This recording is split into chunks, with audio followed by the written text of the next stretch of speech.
Welcome to the A.R. Bernard Show. As always, I'm your host, A.R. Bernard. Today's guest, CEO and author, Cheryl McKissack Daniel. She is the president and CEO of McKissack & McKissack, the oldest minority and women-owned professional design and construction firm in the United States, which her ancestors incorporated back in 1905. Her company has not only made a lasting mark on the landscape of New York City, handling iconic projects such as Penn Station and JFK Airport, but she's also been a tireless advocate for female entrepreneurs and diversity in the workplace. I am pleased to welcome my guest, Cheryl McKissack Daniel. Cheryl, thank you for being on the program, and thanks for your patience, because we've been trying to get this before the election. True. And we are post-election, which we will weave into our conversation up front. What are your feelings about the outcome of the election? Honestly, I have to say I'm not surprised. I truly did not believe that America was ready for a woman, and more or less a Black woman, to run the country. Now, I was ready for that. You were ready. You were ready for the other outcome. I got it. I was ready for that. But there was an overwhelmingly response. There wasn't. And so we have to just sit back and relax and see what happens. And that's important, because there are people, from both sides saying that whoever won, it was an existential threat to the United States. And of course, the world as we know it was going to change. And we've been through these cycles of presidential elections where people come to those conclusions. But here we are. So now we've been handed something and we make the best of it, which is what we're supposed to do, right? Absolutely. We have to. How does it affect business, though? Because the stock market went up once Trump won in a very decisive way, the Electoral College and the popular vote. Stock market shot up.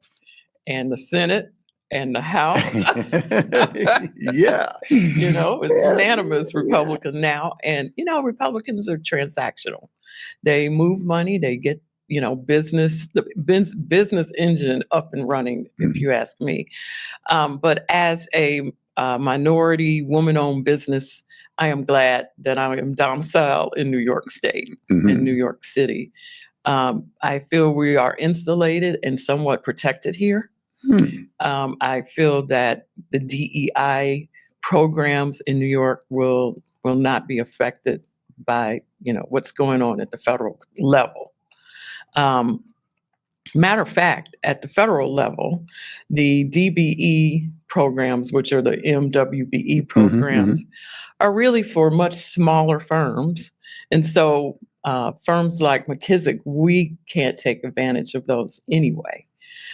So we really operate outside of that market. That's interesting, because some would think that things like DEI, diversity, equity, and inclusion, affects all companies, but it's really the small businesses that benefit from things like that.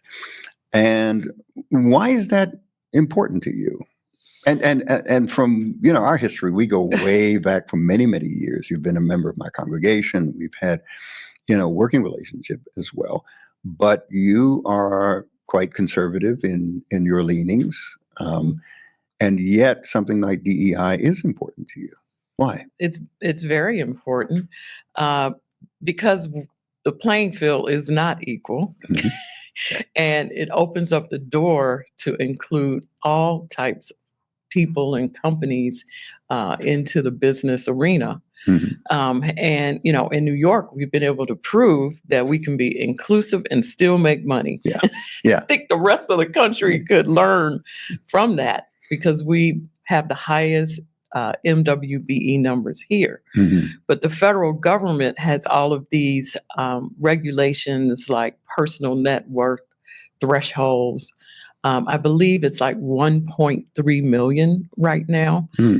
And, in construction, you need a personal net worth for bonding. So it's competing, goals there. And so those thresholds don't work for a lot of businesses in New York City. They even have a threshold on total revenue. And so that's a problem. I mean, a kitchen in New York costs over $1 million to build. Don't say that too loud. Just a kitchen. And so what it does, it puts us in a category of being too small,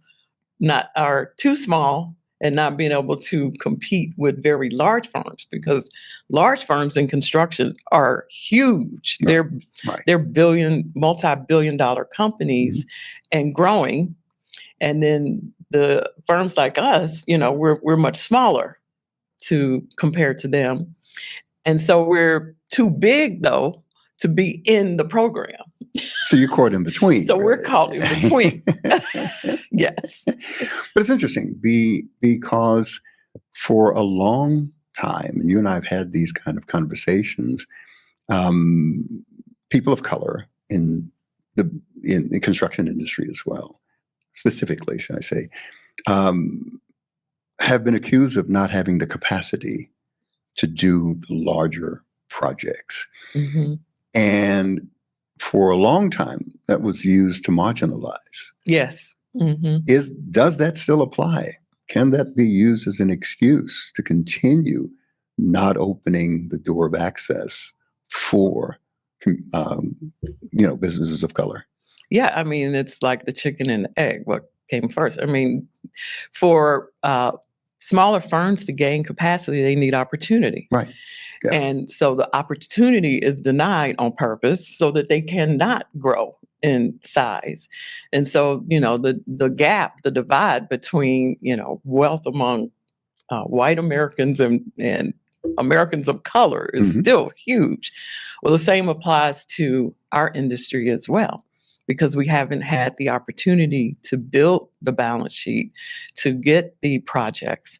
Now, there are a few firms that, get through and have figured, the equation out. But that's years and years of working at it. But for the most part, no, the opportunities aren't there.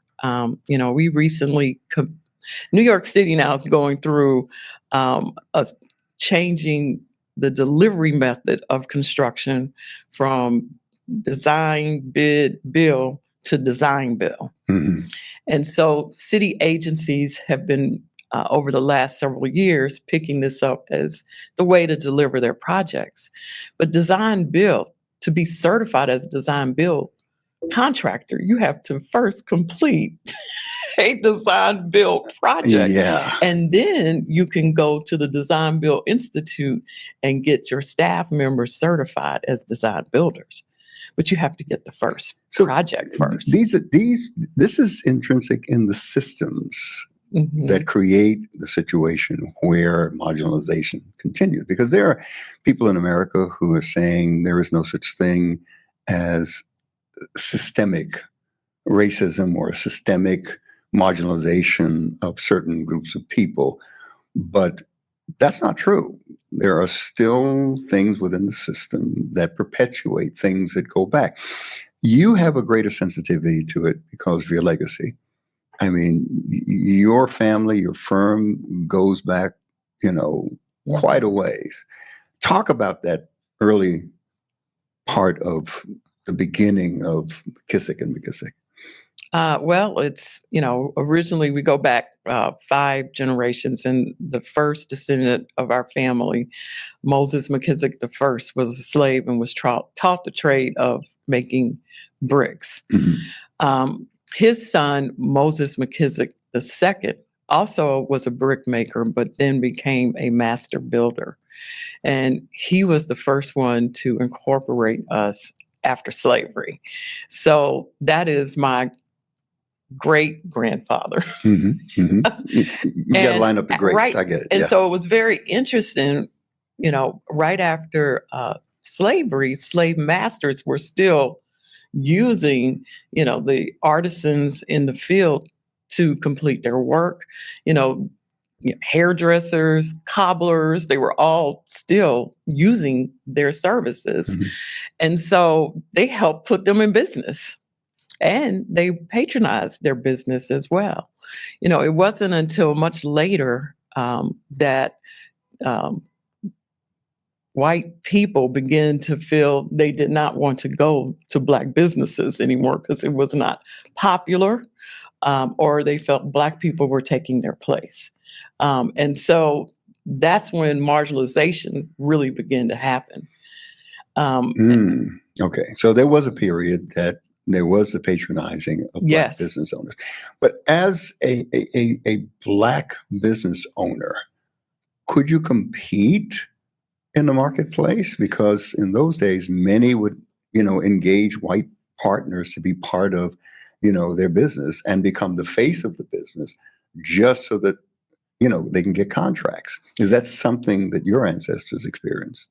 Well, I would say Moses McKissack II, who started his company and with the help of white established business people in Tennessee, most of his work was handshake. And so I think that carried all the way through to my father. Wow. So Moses McKissack III, who was the first Black licensed architect in America, they established relationships. They didn't really go through a RFP process that we would go through today. They didn't submit, proposals and compete against, 5 or 6 other firms. They would submit a proposal as just negotiating their fee. And so that's a little different.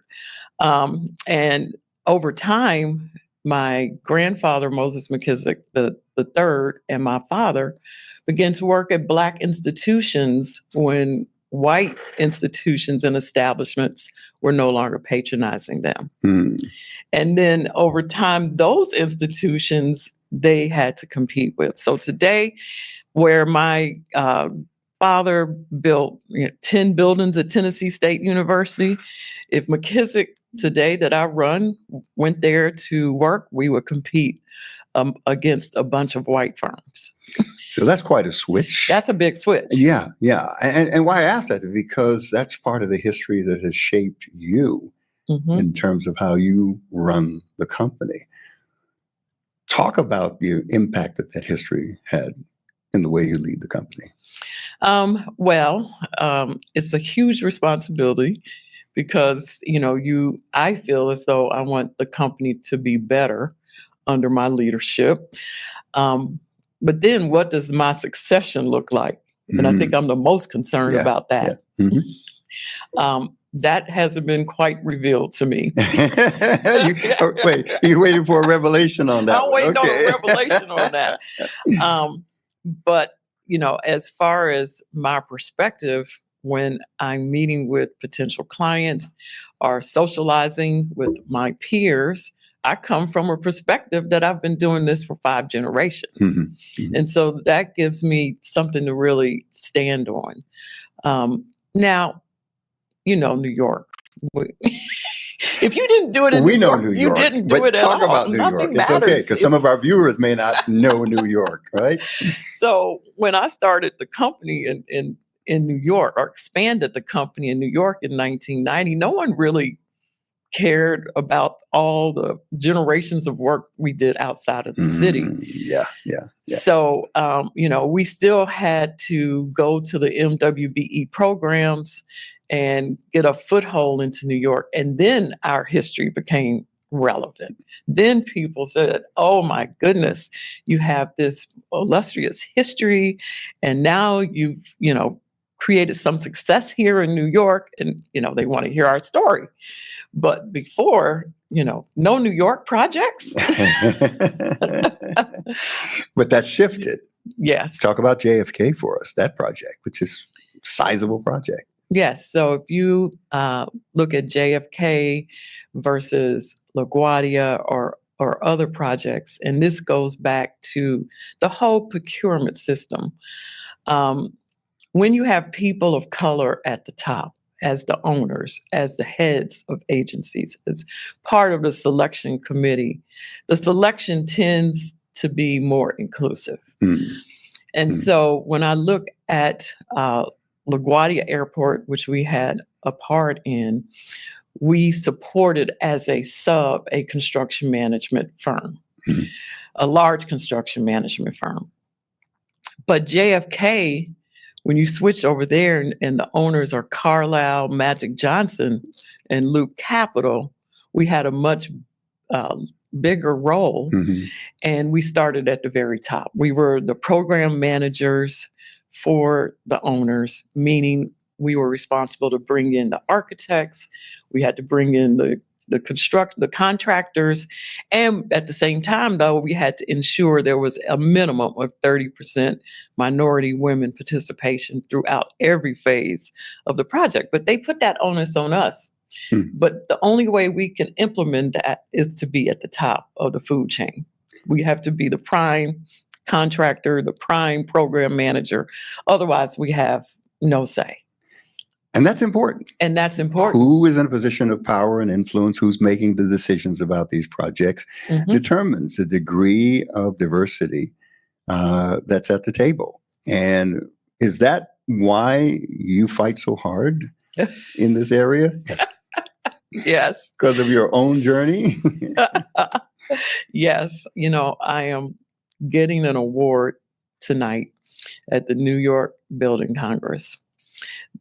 At the gala tonight. And the first event I went to at the New York Building Congress was 1990 at the gala. And I walked in and I thought, oh my God, I'm in the wrong place. It was all men in mostly black men. Suits. Okay. Yes.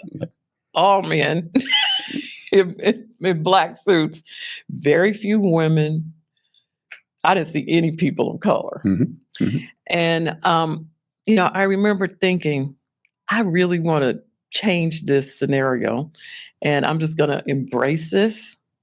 And now, when you look at it, I have been chair of the foundation. Come on, talk about your accolades. Chair of the foundation. Tell us. We have, I don't know how many female board members, people of color, and members. And like I said earlier, we are proving that you can be inclusive and still make money. Mm-hmm. You can be inclusive and not change what you've been doing for 100 years, but just enhance it. And I think that's what some of the fear is. The fear is, okay, are these people going to take from my pot? Are they going to change the way I'm doing things? No. We want to enhance it. Mm-hmm. And I've lived that now at the Building Congress. I see, we don't do anything without a diverse group of people representing us in that organization. Yeah. I think it's important for us to understand that we bring something unique to the table, that there's enough to share, and we don't have to be afraid of being replaced in any way. That's very, very real. Mm-hmm. Your history was observed by media in that a documentary talking about your story. All right. Tell us about that. Well, first let me put in a plug for my book. Okay, come on. How a Black Family Built America. It is 2 centuries, more than 2 centuries of history around that topic. And it was written by Nick Childs and myself. And it's a very interesting story to me about how Black economics in the U.S., how it can evolve, and how the ecosystem of Black economics helps us all. And so it is available for pre-order right now, and it'll be out in June, wherever books are sold. The objective of the book, what do you want people to walk away with from that book? Overcoming all the obstacles that you faced and overcame along the way. And better than I do, a setback is a set up for comeback. Set up for comeback. Yeah, and I've been there. Yes. But you've been through a lot. I mean, your personal life has not been easy, challenged with family issues, all of that. And yet you continue to push through. And as a woman of color, occupying the space that you do, where you have to perform even better than others in that space in order to prove that you belong there. How have you navigated that? A lot of prayer. That's what I want to hear about. The role of your prayer, faith. Yeah. Meditation, telling myself over and over that I'm going to overcome every situation, because it is different. We go out and look for a COO. We hire a search firm, and we don't get the candidates that other firms would get. It takes us years to get the right candidate. And then you can get the right candidate, and culturally they're not a fit because they don't understand what we're up against, or they feel that they are the great white hope to come in and change and make things better, improve upon this company that needs them so much. Yeah. And, explaining that and having to live through that daily is difficult. Yeah, you're dealing with cultural identities, stereotypes that are placed upon Black business and Black business owners, and what you have to fight through that. You made a comment that with all these skyscrapers here in New York City, there's not one that has been built by a Black-owned and operated company. All right. So what are you doing about that? I don't know. We need help from the governor. So we competed for Site K at Javits Center. And the thought was that we would put together a Black development team with Don Peoples, who's probably the largest Black developer in the country, and myself and Craig, and then Craig Livingston, and we also brought in Steve Witkoff. Now, Steve has developed millions of square feet in New York City, a lot of equity there. So that was kind of the backstop. We felt like that would give a level of comfort to the people making this election. And so now we have been through 2 RFP processes and nothing has happened. So I fear that we will continue to not have a skyscraper. But you're not going to give up. I mean, people are coming in from other parts of the world and building skyscrapers here in New York City. Well, that's true. Yeah, that's true. We have the mayor of Atlanta that wants us to bring Affirmation Tower there. I feel we could get it done in Tennessee faster than we could in New York City. There is a very stronghold here in the real estate market, and it's very difficult to break through. Not to mention, the equity required to get any real estate developed to function at that level. Yeah. In New York City. Let's talk about you personally in terms of the challenges that you have faced in this process. What was the most challenging moment as you look back at your success, look back at the journey to get you to where you are? What was the most challenging moment, and why, and how did you work through it? Growing too fast, taking on the insurmountable opportunities. Grabbing everything you can. Okay. And just expanding too fast. I would say probably it was around 2010. And we expanded our general contracting business, including Philadelphia and New York City. We doubled our revenues in a matter of 2 years. But I have a board member who used to always say, revenues kill, but profits thrill. I like that. And so while we were doubling our revenues, our profits were zero and, really in the red. We were losing money. And it was a sort of a calamity because our accounting department wasn't as efficient as it should have been.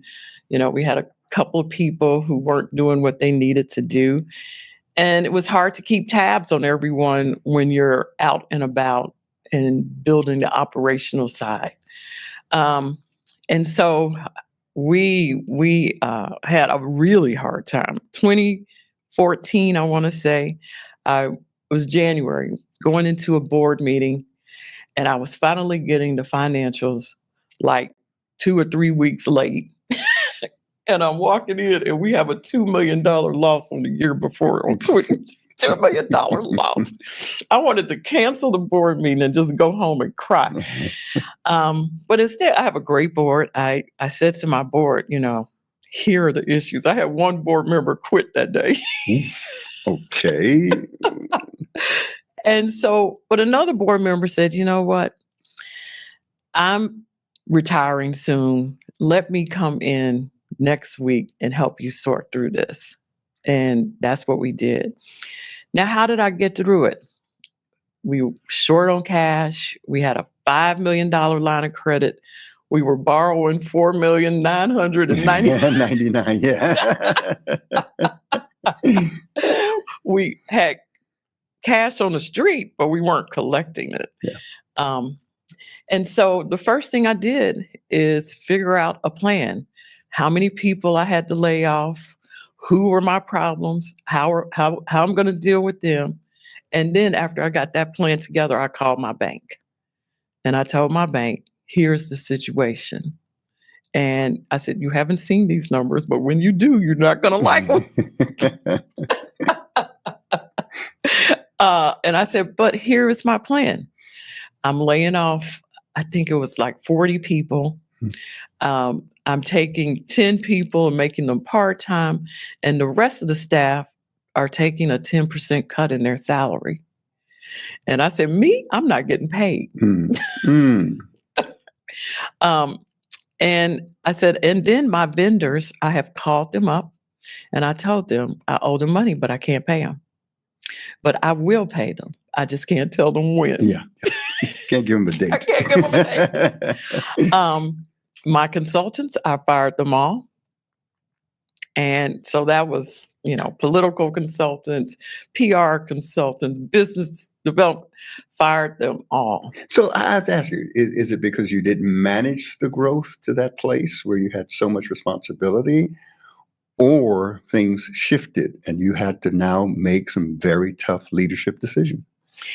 It was management in the field. We were upside down on contracts. So, my head person in Philadelphia took a contract that he said he could build it for $10 million, but it really cost $11 million. Yeah. Those kind of things. Yeah.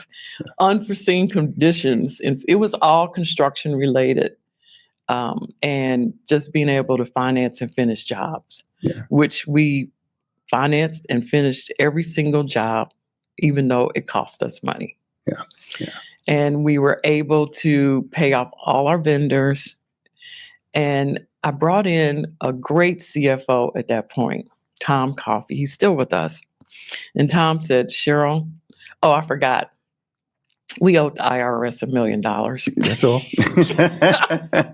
Well, it started off 500 something and went up to $1 million. And because, the interest is ridiculous. So Tom says, Cheryl, just put your head down. It's going to be 18 months of hard work, hard decisions, but you'll get through it.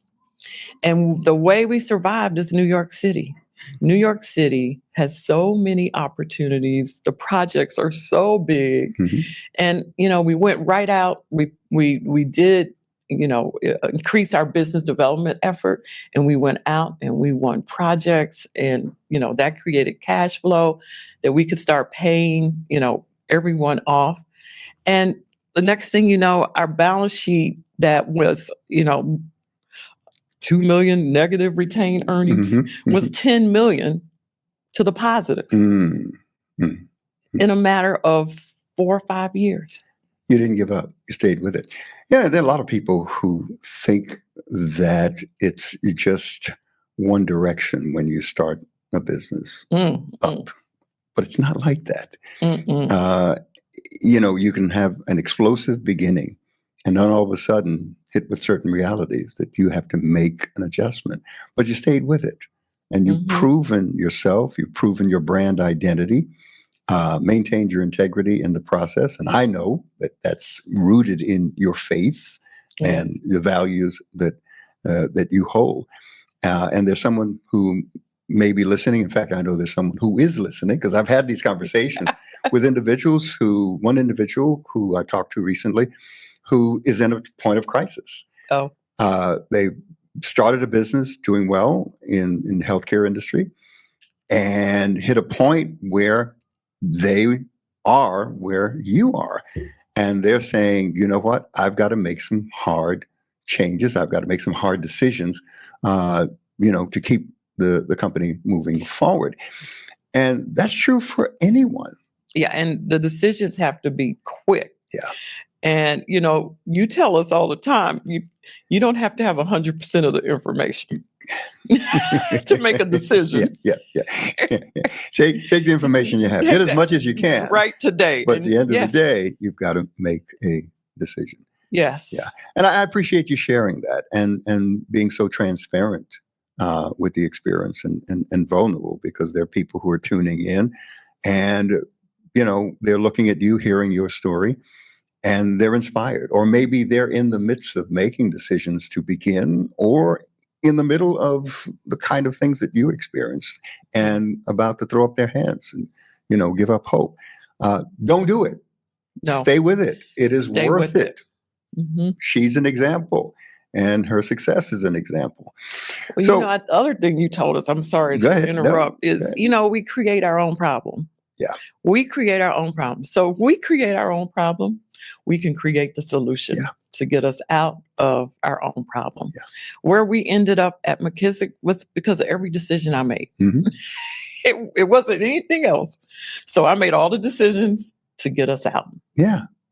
And that's important, because that's part of leadership. You make the hard decisions. You're making decisions based upon what you know at the time and the amount of experience that you've had. But those moments of crisis really make us. There is an anonymous Navy SEAL saying that we don't rise to the occasion. We fall to the level of our training. Mm-hmm. And I love that statement because it's so true. We think we're rising to the occasion, but that's not what we're doing. We're actually falling to the level of what we've been trained in. So the more we're trained, the better we're trained, right? The greater the foundation we have in the time of crisis, that we can rebound. And resilience is what's critical to business success. People think it's not just moving along. No, you've got to be resilient so when the hard times come. But I'm preaching to the choir. You know this. Yeah, but it also makes you focus. I mean, the flip side of the crisis is the outcome that makes you focus and become even better. Yeah. And I believe that. I believe crisis serves a purpose of taking us from one level to another. It elevates us. If we understand crisis as a good thing, it reveals cracks. It reveals the weaknesses. It moves us from the temporary to the permanent. I can go on and on and on about crisis, but that's how I embrace crisis. So I believe that, if you heard me say this, life is both threat and promise. Right. It is opportunity with opposition and opposition with opportunity. And once we understand that, we take it as it comes, and we don't run from it, but we muster our courage and keep moving forward. But you also build relationships along the way. And those relationships are critical to your success. Every successful person that I know has a network of relationships that they can point to who have been critical in their success in business and whatever they've chosen to do. We were talking about reparations. Oh, yes. Now, you have an interesting take because, the state of New York is, doing a fact finding about that. Our governor is saying, okay, let's see, what that looks like. But you said something about reparations. And again, this is connected to your history, to your experience, the business, your family, your legacy. What's your position on it? I am for reparations. And as I was telling you, I had this conversation with Jamie Dimon, and he started off with, well, that's a non-starter. I said, well, I'm not saying a check. I'm saying we shouldn't have to pay taxes. And not have to pay taxes, maybe it's 50 years, maybe it's, in perpetuity, which I would prefer. But of course. But just like, alien nations, the casinos that we have with Indian nations, we need something like that. And that, to me, will begin to impact this great divide in wealth in our nation. So he said to me, well, who would get it? I said, anyone that could trace their lineage back to now you've got to be African American. Right. And prove it. And prove it. You have to prove it. I said, but we can prove that Wall Street used these slaves as assets. Mm-hmm. And so there is something that is owed to these people. I just happen to be a part of that group. That's interesting. I think about the fact of the amount of taxes that we pay in New York. We're 40 tax-based economy. Yeah. That's New York. Yeah. Right. So, just think if you didn't have to pay 40% of your taxes to the feds or New York, what that would do for your wealth, for your building your wealth. And if we engage in those kind of tax cuts, where do we get the money for infrastructure, for all of the things that continue to need money in order to function? Well, they're doing it. Congestion's pricing January 5th. So you're talking about they're doing it already. Not cutting taxes, but shifting taxes. Okay, taking it off of one group and putting it on another. Or having it show up in a different way. Right. Or spend less money. That's interesting. That's interesting. The reality is there are no easy answers. No. And sometimes in an attempt to level the playing field, you inadvertently end up burdening others. Yeah. And how do we anticipate that reality that can come out of it? I don't think it's an easy answer. No. I like the idea of not paying we found taxes. money for immigrants. Yeah, that's but there are those who are very upset about that. Well, we all are. And I think part of the outcome of this past the election was part of that. Mm-hmm. Here in New York City, close to $100 million burden. That's a heavy burden. Well, I think it's like 10 billion now. Yeah. Well, I don't know what they call it in the city, but it's a high number. Yeah. That was unexpected sort of emergency money. And so if we can do that, we can do a little bit of reparations. Well, it's going to continue to be debated. I don't think there's an easy answer. No. Because one thing affects another. I would say that reparation in some form would be helpful because the gap is still there. Mm-hmm. The systemic issues are still there. But what does that look like? Who is it going to impact negatively? Mm-hmm. Trying to level the playing field for others. Cheryl, it's been great talking to you. Is our time up? Yeah. I feel like I'm in church. I know. We could go on with this conversation. But again, thanks for being on the program. Thanks for sharing your experience. We're proud of you, what you represent to the nation as a whole. You're part of the legacy of this nation in terms of a person of color, a family of color, moving through all of the obstacles and establishing yourself successfully and being celebrated for it. So thank you. My pleasure. Yeah. And thank you, our listeners. I hope you got something out of this conversation. Of course, if you like what you heard today, you know the deal. Like, subscribe, and share. Of course, we'll be back soon with another insightful conversation right here on the A.R. Bernard Show. Till then, God bless.